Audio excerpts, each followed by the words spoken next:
کہ مجھے ایک مرتبہ عدالت سے 25 سال سزا ہوئی اور میں قیدی کپڑوں کے ساتھ جیل میں تھا. پھر ہم نے دوبارہ درخواست دی، پھر ہائی کورٹ سے سزا توڑوائی، پھر خصوصی عدالت سے کیس دوبارہ سماعت ہوا تو 3 سال میں جیل میں رہا اور الحمدللہ وہ کیس ختم ہو گیا، وہ سزا بھی ختم ہوگی. تو ایک مرتبہ 25 سال کی سزا پر میں جیل میں گیا ہوں. یہ دیکھو نام لینا بہت آسان ہے، 25 سال کی سزا. خیر اللہ نے کرم کیا وہ ختم ہوگی. میں جیل میں تھا، میں نے درخواست دی ہوئی تھی تو میں نے ایک خواب دیکھی. میں ہوں، میرے ساتھ بھائی ہیں اور ایک درخت ہے بیری کا اور اس میں بہت موٹے بیر ہیں جیسے سیب ہوتا ہے. وہ بیر توڑ رہا ہوں اور اپنی جھولی کے اندر رکھ رہا ہوں اور میری آنکھ کھل گئی. جب آنکھ کھلی تو میری زبان پہ آیت جاری تھی فی صدر مخضود، یہ سورۃ الواقعہ جس میں بیری کا ذکر ہے. تو میں نے اڈیالہ جی راولپنڈی سے وہ خواب امام اہل سنت والجماعت شیخ التفسیر والحدیث حضرت مولانا محمد سرفراز خان صفدر رحمۃ اللہ علیہ کو لکھ کر بھیجی.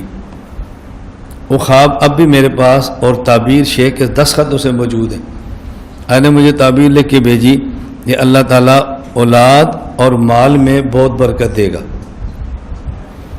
خط آیا، میں نے پڑھا تو میں نے جو ہمارے ساتھ قیدی ساتھی تھے، ایک کمرے میں میں، دوسرے میں، تیسرے میں.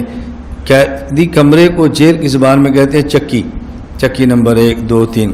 تو میں نے شام کو کہا بھی میری تو رہائی آ گئی ہے.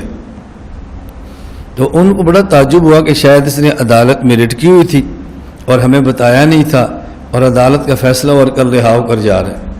مجھے کہا تو نے بتایا بھی نہیں، ایسے چوری لگا رہا. میں نے کہا صبح بتاؤں گا. جب صبح ہوئی تو میں نے شیخ صاحب والی خواب دکھائی. میں نے کہا دیکھو حضرت شیخ نے تعبیر دی ہے اللہ اولاد اور مال میں بہت برکت دیں گے. تو جیل میں ہوں اور مال بہت زیادہ ہو یہ تو ہو سکتا ہے، لیکن جیل میں ہوں اور اولاد میری بیوی کی بہت زیادہ ہو یہ کیسے ہوگا؟ اس کے لیے مجھے ہی باہر جانا پڑے گا نا. مجھے اس لیے پتہ چلا کہ رہائی آ گئی ہے. اللہ کی شان شیخ نے تعبیر دی تھی اور واقعہ کچھ دنوں بعد ہماری رہائی آ گئی. بس کیس ختم ہوا اور میں رہا ہو کر باہر آ گیا. یہ خواب چھپی ہوئی شیخ کے دستخط میرے پاس پڑی ہے.